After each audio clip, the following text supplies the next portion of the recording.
May 23rd, 2022. Halfcast 301, episode 301. Let's go. Of course, I have a few things to share with you guys. An evening of reflection. Shall we?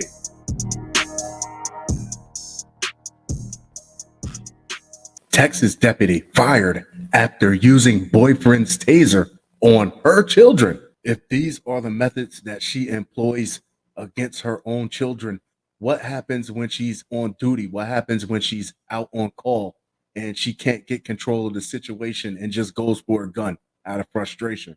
A Texas deputy has been relieved of her duties after she was allegedly found using her boyfriend's taser on her three children aged 8, 11, and 12. Former Harris County Precinct 4 Deputy Constable Xochitl Ortiz, 34, appeared in court on May 20th to face 3 counts of causing injury to children younger than 15. So if you can't get just 3 young children to listen to you, to sit down, to calm down, to follow your directions, what happens when you're in a crowd of people that's 10, 20, maybe 15, 30 people? Each count carries a possible sentence of 10 years in prison under Texas law. Ortiz was a 2-year veteran of the force. Her boyfriend, former deputy Christopher Worthington, has also been fired from the department. You got him fired? He wasn't even in on it. He joined in October 2020. He just started. The alleged abuse occurred at Ortiz's apartment in town of Tomball between April 1st and 4th this year. During that time, Ortiz is accused of drive stunning her children with an electric self-defense device. She is believed to have used her fellow deputy boyfriend's department-issued taser. Now that's a problem. According to Police One, a drive stun is generally considered to be a pain compliance technique that is a lesser quantum of force than deploying the probes. Prosecutors say that the children told their father, who was divorcing their mom, about the alleged abuse, which the abuse could show up as a way of her consciously or subconsciously taking her anger out about the divorce. They said they were tasered in the bottom, hand, and shoulder. Ortiz's children reported the alleged abuse to their father and that they do not feel safe in her home. A probable cause finding prosecutors filed in Harris County District Court states, adding that the boys made consistent statements of abuse by their mom to state child protection workers. Ortiz, which doesn't help her case in a divorce either. Ortiz and the children's dad are currently going through a divorce. Whatever happened to a belt or switch or old house shoe? He then reported Ortiz to authorities on April 14th. Ortiz was taken into custody on May 18th. The hearing officer during the court appearance told Ortiz the facts allege that you used a taser to tase each of your children, one on the hand, one on the buttocks, one on the shoulder. The facts allege the complaining witnesses complain of shock and pain and don't feel safe in your home. Ortiz was remanded in custody. At the time of writing, Ortiz is not longer listed as an inmate on the Harris County Jail, meaning that she has posted bond. So you had the slipper, you had the switch, you had the bare hands, you had the belt. Then you had some kids that get hit with the Hot Wheels race car track, the extension cord, and you would wonder what the hell were those kids doing to get it like that. Officer spots suspect with hands in man's pockets in early morning robbery. The absolute perfect response to the phrase, "Where's a cop when you need one?" A man is facing robbery charges after a patrol officer spotted his hands in the pockets of another man, Paul's, early Sunday morning, according to a report obtained by ABC News 4. An officer was patrolling the area of Medland Park Road in Rhonda Jerome Court when he spotted 34-year-old Alfred Wright appearing to mug a man, or at the very least, showing a highly inappropriate display of public affection. The policeman circled back to the two men to see if the victim, a Hispanic man, was okay. According to the report, the victim pointed in the direction of Wright as the suspect was quickly walking away, at which time Wright threw a wallet onto the ground and attempted to run. Wright was detained. Officers searched him and found $13 and a broken phone.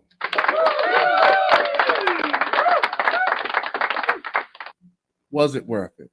The victim said he was on his way to work when Wright approached him, put his hands on him, and began to rummage through his pockets. According to the report, when the victim got his wallet back, the money that was inside was missing, all 13 bucks. Wright was arrested and booked into the Al Cannon Detention Center on one count of common law robbery.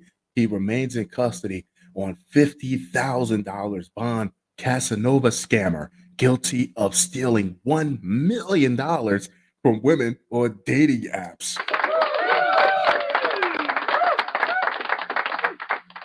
If you come across anyone on one of these dating apps and the first thing they do is get comfortable asking you for money before you even meet, swipe away.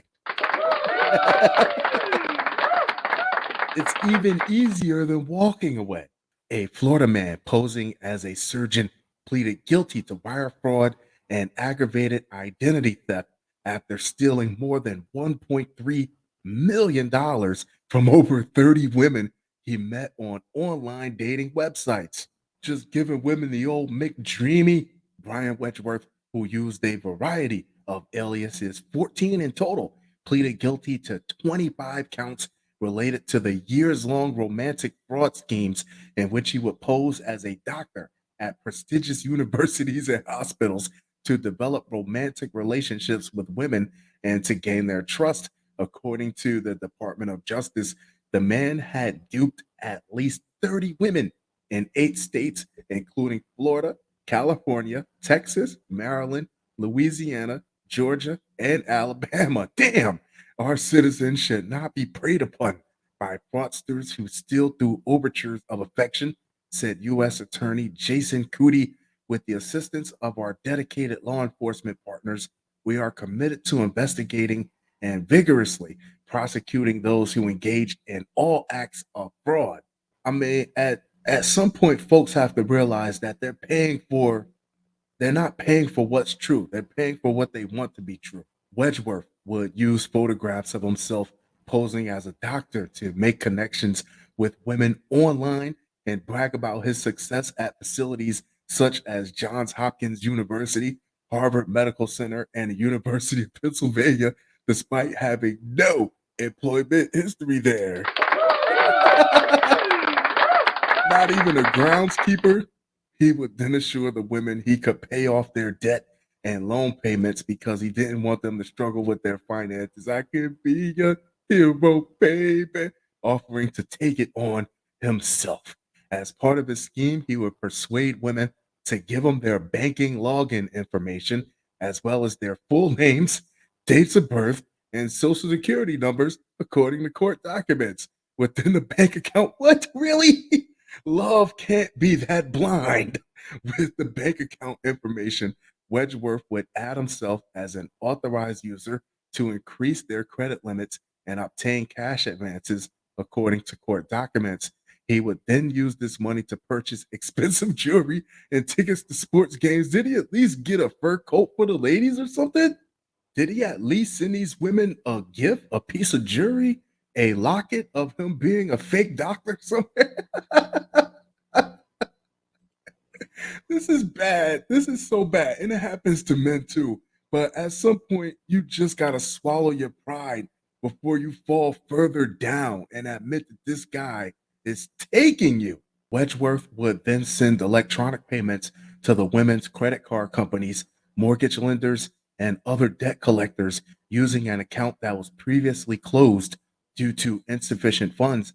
However, because the debts were paid electronically, the women would get a notification that the payment had been processed before being told later they were not approved. That's because electronically gets there faster than the physical money.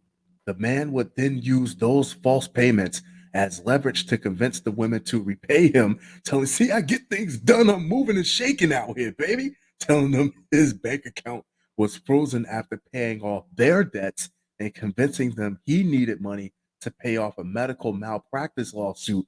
Documents state Wedgeworth would have the women withdraw cash from their accounts to send him or write a check. If they didn't have enough money to pay him, he would convince them to take out additional loans to give him the funds, according to the DOJ. In some cases, he would convince the women to buy him expensive jewelry, saying he would pay him back. He never did. This, Jesus Christ, man. One woman confronted him about using a fake name, connecting him to crimes he committed in Georgia, where he was dubbed the Casanova scammer for committing romantic fraud schemes, documents state. However, he told her he was an undercover agent.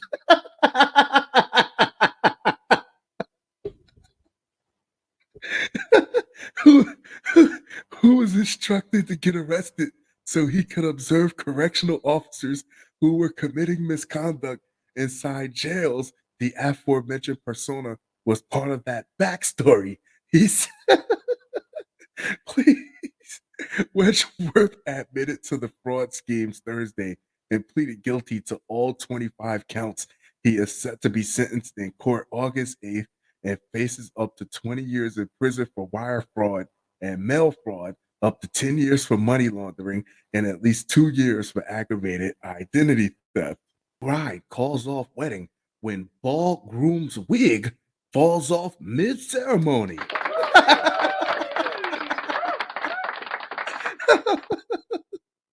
You think you know somebody. What if he was mic'd up and his piece hit the floor like somebody dropped an orange? Okay, this one is outside of the states. Still doesn't make it right.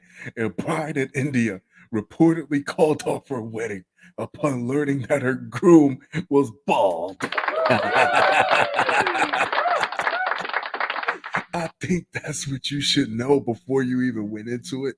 According to India Today, the wedding ceremony was underway in Unnao, Uttar Pradesh, India, when the groom fainted on his way to the mandap or the altar. When he fell, said the outlet, his wig fell off, revealing his baldness. Arranged marriages are still common on the Indian subcontinent, and the Times of India reported in March that around 85% of people in the country opt for marriage arranged by family members or matchmakers. See, this is why she didn't even know he was bald and then he fainted. However, in this case, neither the bride nor her family knew the groom was bald. News 18 reported upset the bride called off the wedding mid-ceremony. If you're bald, even at a young age, if you're bald or balding, just embrace it. I think it's worse for someone to find out that you're wearing a toupee at 25 than for them to find out that you're actually just bald. The wig fell off. What else is there after that? Didn't it just walk off? The bride's family begged her to reconsider. However, she maintained her refusal, said India Today. As a result, the matter was taken to the police and eventually a panchayat meeting was called. Britannica explained that a panchayat is the most important adjudicating and licensing agency in the self-government of an Indian caste consisting of 5 or more members. The panchayat sits as a court of law. For those of you who aren't familiar with what a caste system is, it's about social classes. Cases are heard in open meetings in which all members of the caste group concerned are entitled to take part. Britannica said types of offenses adjudicated in meetings of the panchayat are breaches of eating, drinking, or smoking restrictions, infractions of marriage rules, breaches of a caste customs and feast, breaches of its trade rules, and so on. Can you imagine her lifting his toupee up like a veil at the end of the ceremony when she goes to kiss him? During the panchayat meeting, the bride and groom's respective families agreed to call off the wedding between their children, said India Today. Additionally, the groom's family was forced to cover the cost of the wedding. Fair enough. Speaking to local media, the bride's uncle said the groom's family should not have hidden the fact that the groom was bald. Exactly, said India Today. If they would have told us about the groom's baldness, we could have mentally prepared the bride. And she would have not been shocked. You cannot expect the marriage to start on falsehood, he said. Fair enough. Fun show. Fun show. Fun show. That being said, if you're bald, embrace it. And I'll talk to you guys very, very soon. Adios.